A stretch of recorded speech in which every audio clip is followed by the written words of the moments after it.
그 사르밧에 가서 이제 그 과부를 만납니다. 근데 이 과부도 이제 가뭄이 드는 게 먹을 것이 없고 딱 한 끼 식사만 남잖아요.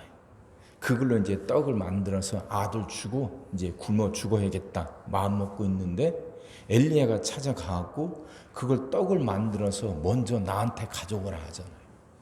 그 과부도 기가 막혔을 거예요. 지금 다른 때도 아니고 지금 가뭄이고 딱 한 끼인데 그걸 나한테 가져오라. 그래도 그렇게 했습니다. 엘리야에게 주었죠. 그랬더니 그 다음부터 하나님의 역사가 일어나요.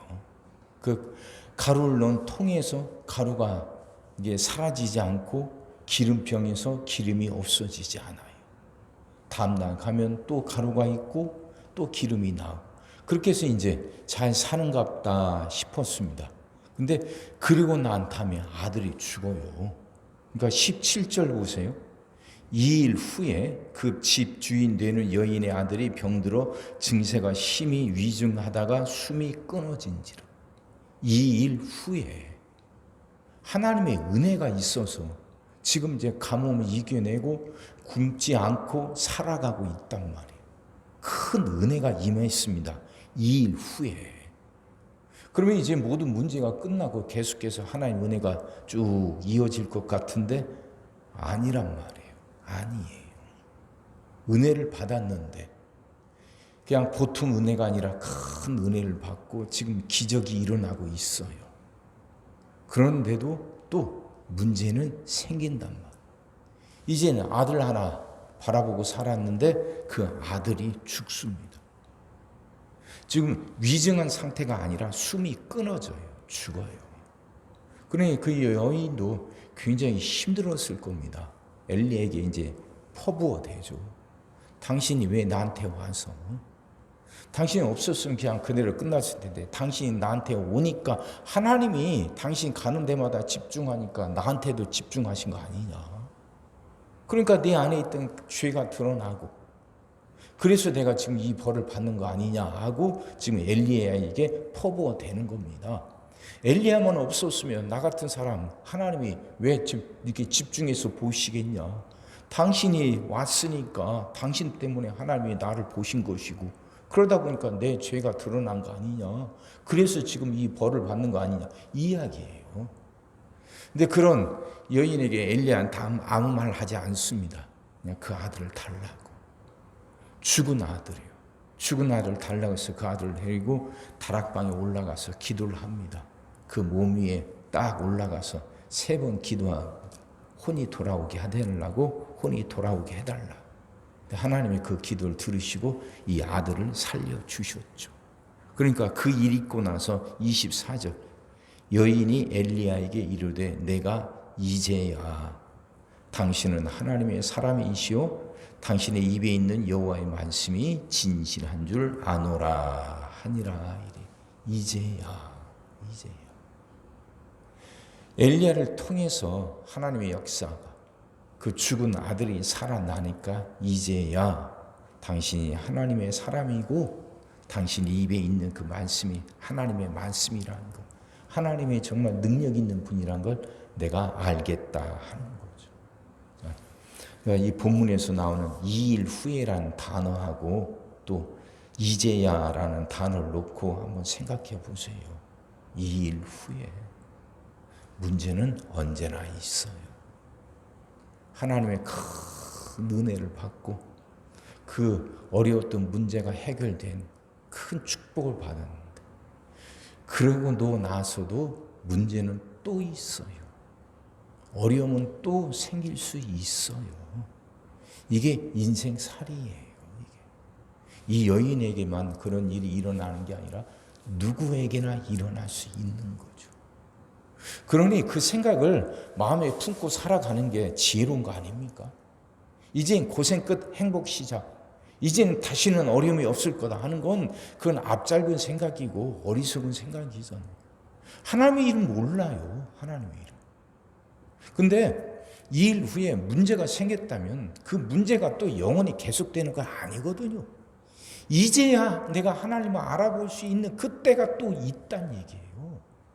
2일 후에라는 일이 있고 또 이제야라는 때가 또 있어요. 우리는 그 사이에서 살아가는 거예요. 여인은 절망하지만 엘리야는 절망하지 않습니다. 그 아들을 달라고 해서 데리고 다락방에 올라가서 기도한단 말이에요. 상황이 종료됐어요. 아들이 지금 위급한 게 아니라 아들이 죽었습니다. 숨이 끊어졌어요. 상황 끝이죠. 그런데도 엘리야는 절망하지 않고 포기하지 않아요. 그렇게 포기하지 않으니까 이제야 하나님이 정말 살아계셨다는 걸 알아보는 그때가 있단 말이죠. 그러면 우리도 이 본문에서 그걸 보잔 말이죠. 엘리야처럼 포기하지 않는 거. 하나님 그렇게 은혜를 주셨으면 그 은혜가 쭉 계속돼야지 왜 또 문제가 생기고 왜 또 이 어려움을 주시냐는 거. 그건 어리석은 거란 말이에요. 그건 믿음 없음이에요. 누구에게든 그런 문제는 있고 우리가 이 땅에서 생을 마치는 그 순간까지 이런 일은 계속 될 수 있어요. 계속. 근데 중요한 건 또 어려움이 생기고 또 문제가 생겨도 하나님은 영원히 하나님은 계속해서 살아계시고 하나님은 계속해서 우리와 함께 하신다는 거죠. 이 사르밧 과부는 절망해버리지만 아들이 죽으니까 그냥 다 끝났다고 절망하지만 엘리야는 절망하지 않는단 말이에요. 그럼에도 불구하고 하나님은 살아계시고 하나님은 함께 하신다는 걸 알죠. 그걸 아니까 엘리야는 기도한단 말이에요. 그렇게 기도하니까 죽은 아들이 살아나서 절망했던 그 여인 사르밧 과부도 그 하나님을 다시 알게 되고 이제서 진정한 믿음을 갖게 되고 신앙을 고백하게 되는 거죠. 그러면 이걸 가슴에 품자니까요. 문제는 언제나 있어요. 큰 은혜 뒤에도 어려움은 또 와요. 근데 하나님은 그 문제를 해결하신 하나님은 그 이번 문제도 해결해 주실 거란 말이에요. 하나님은 영원하신 분이니까. 하나님의 능력은 사라지는 게 아니니까. 그러면 또 하나님께 기도하면 되는 거잖아요. 또 하나님의 은혜를 구하면 되는 거잖아요. 하나님이 변하십니까? 하나님이 변질되냐고요? 아니잖아요. 아니잖아요. 그럼 절망하지 말자. 은혜 받고 났는데 또 어려움이 온다고 해도 절망하지 말고 그렇게 은혜 주셨던 하나님은 이번에도 은혜 주실 테니까. 왜? 하나님은 영원하시고 끝까지 나를 사랑하신 분이니까 이번에도 은혜 주셔서 문제를 해결해 주실 테니까 절망하지 말고 흔들리지 말고 기도하는 거죠. 그럼 이제야 진짜라는 것 알아본 그 이제야가 내게도 찾아올 테니까. 사랑하는 성도 여러분, 그렇게 살아갑시다. 절망하지 말고 포기하지 말고 하나님은 영원하시니까. 그 하나님 붙들고 승리하며 살아가는 여러분과 제가 되기를 주의 이름으로 축원합니다. 기도하겠습니다. 사랑의 하나님, 말씀이 이해가 되게 하시고 깨달아지게 하시고 은혜가 되게 하여 주옵소서.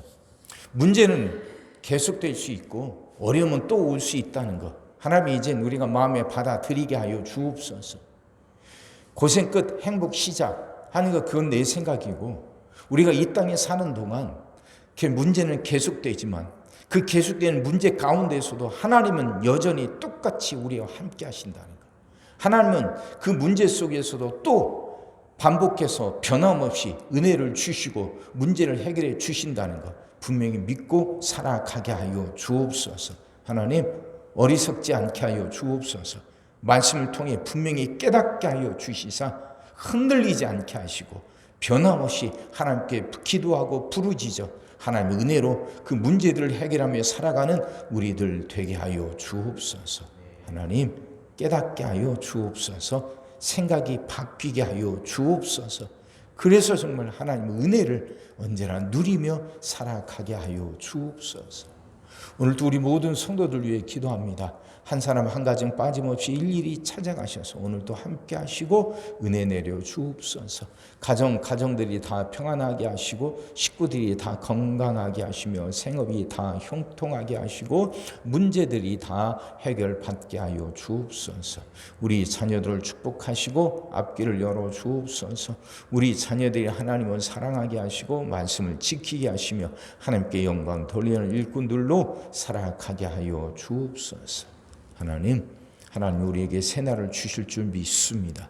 성도들은 질병을 이겨내고 물질의 어려움을 극복하고 수많은 문제를 해결하며 살아가는 그 새날을 살게 하시고 교회도 예배가 살아나 빈자리가 가득 채워지며 언제나 생명의 역사가 일어나는 그 새날을 살아가게 하여 주옵소서. 오늘 하루도 모든 성도들 눈동자처럼 지키시고 복된 길로 인도하여 주옵소서. 믿사옵고 예수님의 이름으로 기도하옵나이다. 아멘.